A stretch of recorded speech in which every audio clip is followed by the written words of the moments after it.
आणि हा जर मोर्चा निघाला असता तर मला असं वाटतं न भूतो असा मोर्चा हा निघाला असता.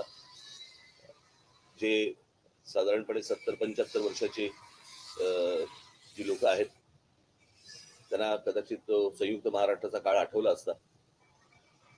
आणि तसंच त्याच प्रकारचं वातावरण एक महाराष्ट्रामध्ये निर्माण झालं आणि मराठी ताकद काय आहे हे देखील राज्यकर्त्यांना कळलं. मराठी माणूस एकवटला की काय होतं हेही देखील कळलं. त्याच्यामुळे परत असलेल्या भानगडीमध्ये सरकार जाणार नाही अशी मी आशा अपेक्षा बाळगतो.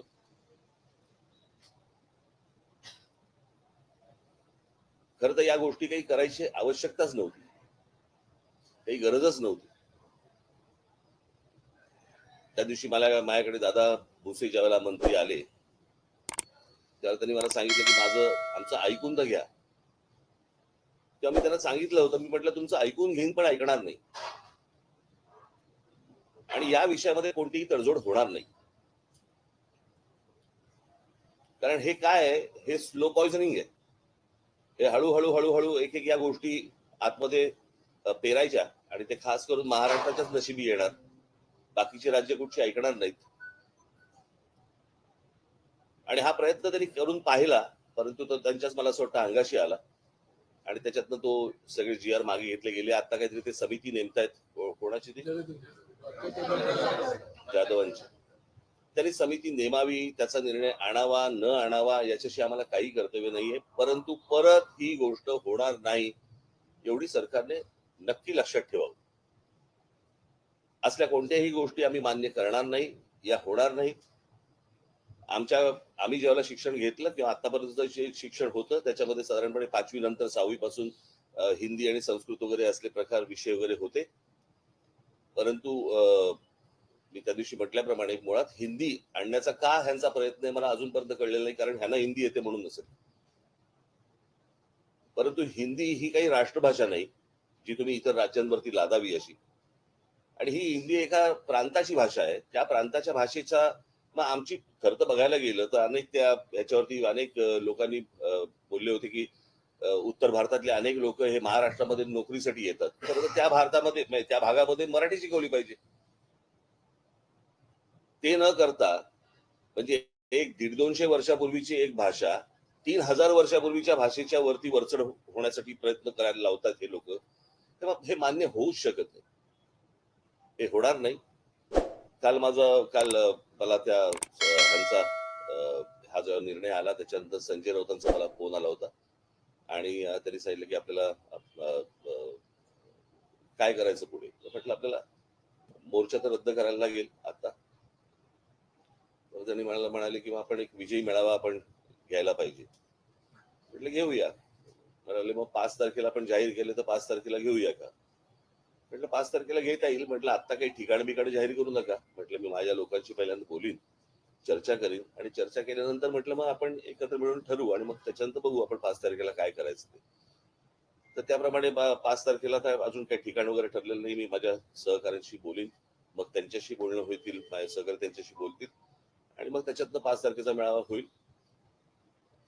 तो मेळावा जरी झाला तरी त्याला काही पक्षीय त्याला लेबल लावण्यात काही अर्थ नाहीये. कारण हा खरा तर विजय हा मराठी माणसाचा विजय आहे आणि त्या दृष्टिकोनातूनच या मेळाव्याकडे पाहिलं पाहिजे आणि तुम्ही देखील बघितलं पाहिजे. अर्थातच मला आनंद आहे या गोष्टीचा की ज्या प्रकारे वर्तमानपत्र आणि टेलिव्हिजन चॅनल तुम्ही पत्रकारांनी आणि अनेक संपादकांनी ज्या प्रकारे हा विषय लावून धरला, मी खास करून तुमचं सर्वांचं मी अभिनंदन करीन. अशा बाबतीत सर्वजण जागृत असले पाहिजेत आणि कुठे कुठे काय काय गोष्टी घडतायत होत आहेत. मला असं वाटतं हे महाराष्ट्राला तुमच्या चॅनलच्या वतीने वर्तमानपत्राच्या वतीने कुठे कुठे हे काय गोष्टी मुरतायत हे तुम्ही सांगितलं पाहिजे. ज्या वेळेला हा पासचा कुठे करणार आहोत त्याचा निर्णय होईल त्यावेळेला तुम्हाला सांगण्यात येईल.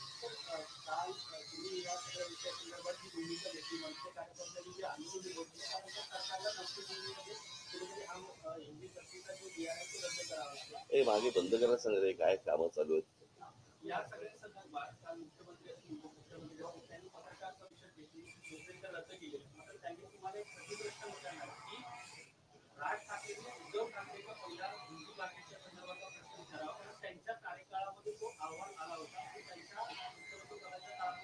नाही, बघा मी तुम्हाला एक गोष्ट सांगतो. महाराष्ट्राच्या बाबतीत उद्या मराठी माणसाच्या विरोधात, मराठी भाषेच्या विरोधात उद्या कोणी जरी असेल तरी माझा त्याला विरोध असेल. कळलं का?